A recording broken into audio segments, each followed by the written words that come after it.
Good morning, good afternoon, good evening to wherever you are around the world. I hope everyone's having a good day. This is part 4 of episode 2 of Trucking Diaries, where we talk about a range of topics, and we're still talking about Star Wars celebrations in this episode, which was taken from our Twitch stream earlier in the month, just after the Star Wars celebrations event. So hope you enjoy. Ahsoka is one I'm very excited for. I've been buzzing all weekend. Again, you know, Thingaby what's her first name again?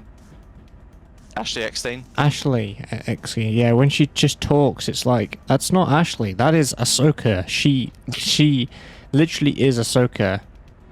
Yeah, I do kind of wish, like, no disrespect to Rosario Dawson, she is fantastic. But I do still kind of wish that we had Ashley Eckstein playing Ahsoka. I honestly think that she might be playing live action her, but younger or different version, because remember that theory that we had, that we discussed ages ago, because of the what's it called, the little thing that Ezra delved into, all the portals. Oh, the world between worlds. Yeah, she might be having, you know, basically having Clone Wars Ahsoka. We don't know, she might be, but I do think that's not a bad idea, though, having her in the flashback with a... Because I do think I think Rosanna Dawson does Rosario. Yes, her. You know, names. One. Yeah, that one. She I think she suits adult Ahsoka really well, though. Yeah, I can see that. Definitely. Oh, hi Jay. I did ask you after your... probably while your internet shut itself. You haven't seen Rebels for a reason. Can I ask, what are those reasons? Because the likelihood is those reasons are going to be very, very invalid. Not valid. Those reasons are not valid. Because they did a similar thing to The Last of Us, where the original voice actors have roles alongside the live-action counterparts. Oh, that actually is a valid reason. Do you know what his reason is? What? I'm poor and can't afford Disney Plus. Well, time for a watch party. Time for me to definitely not stream it in Discord. I would never do such a thing, Disney.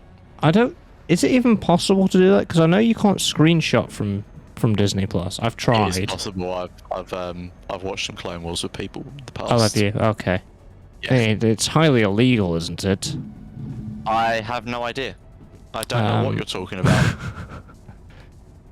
Like, because people get to do memes and stuff. People somehow screenshot stuff, and I'm like, how did they screenshot it? When you try and screenshot anything on Disney Plus, it just gives you a black screen. Yeah. Yeah, I don't know how people manage that. Like, even, you know, sometimes I just want to reference something, or, you know, save a moment or something, but like, oh yeah, look at this, but no. I want to make a meme. Exactly. Disney, close memes, man. Like, what's the problem? Seeing Bradley Dee Baker though on these panels and stuff. Oh, because the great thing about Bradley Dee Baker is every so often when he's talking, he will go into his Clone Wars voices, particularly on the Bad Batch panel. It's like, oh my god, they did the line! I can't believe it! They did the line! Yeah, I saw him talking about Wrecker and how it destroys his voice. Yeah, but then yeah, immediately he into it. Yeah, that was on the live stage. Yeah, yeah, just great. Right, what else have we got to talk about from Celebration? And do you know what? I have another favourite person in Star Wars, which is Matthew Woods. Matthew Woods delves into more of the sound stuff. Oh, okay, yeah. And sound design. But he is also the voice of Roger, and he is also the voice of General Grievous. Oh, okay. So he has those little small kind of roles, but he mostly delved into the robots. He also told us where the Genosian sounds come from, and you are never ever going to hear them the same again. I'm going to curse you for the rest of your life. Do I want to know? Unless you know.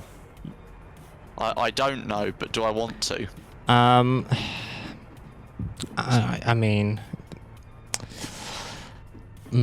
well... Go on, I'll take the risk. Genosians, the sound that they made to make the sound that the Genosians make, so the little bug little noises, there were two. It was foxes fighting over a carrot, I believe it was, and penguins mating. Excellent. Yeah. There we go. Scarred for life. Penguins mating is the visual stimulant that you're going to be seeing every time you hear the Genosians talk. You're welcome. So when I watch Probable Less talking about the Death Star plans, really it's just Mr. and Mrs. Penguin getting it on. Exactly. It's Skipper and his doll. Oh God. Jeez, you made it worse. Yes, I did just make it worse. But yeah, that you know, Matthew Woods was talking about some of the sound stuff, and that's where the Genosians come from. That's the sounds that they come from. Jesus. I mean, that's very creative. Yeah, because obviously it goes through sound processing and all this kind of other stuff as well. Yeah. Oh, I loved how the actor that plays animated Kenobi also does what's the Jedi Master's name again? Oh, it slipped my mind. Plo Koon. Oh, right, okay. It was funny in terms of their sound because he would do the voice and then they would put some processing to make it sound deeper.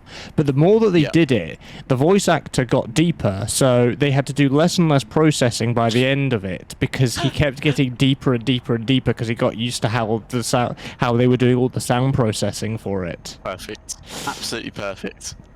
So, yeah. Yeah.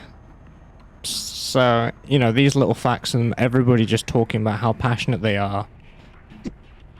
You know, Gwendoline particularly talking about Captain Phasma. Like, oh my god. Like... Oh, I've missed that. I need to look that one up. Yeah, that was very good because she appeared on both on the live stage and on the villains panel. Oh, okay. So she kind of talked... There was some crossover, really, between those two.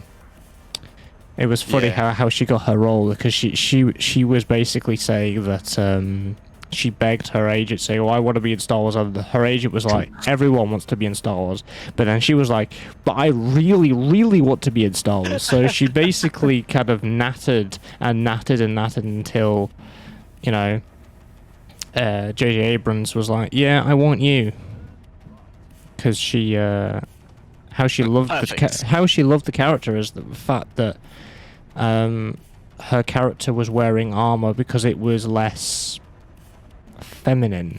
It was less what everyone would call sexy. It was it bridged that gap. It broke that stereotype, and that's partly why she liked it. And she's literally Crow. And the funny thing she said about it on that panel was getting the camera angles right was really hard because it's chrome reflections. Oh my god. Try not to get the camera in the reflections was so difficult for them. Hello, I'm just filming crew.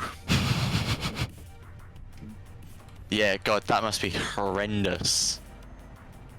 Yeah, I don't envy them trying to get those shots. And one of the funny things she said is she managed to do the art of sleeping in her helmet, so she would tilt her head like upwards a little bit, and she managed to actually sleep in it, because I can imagine it takes a really long time to put that on.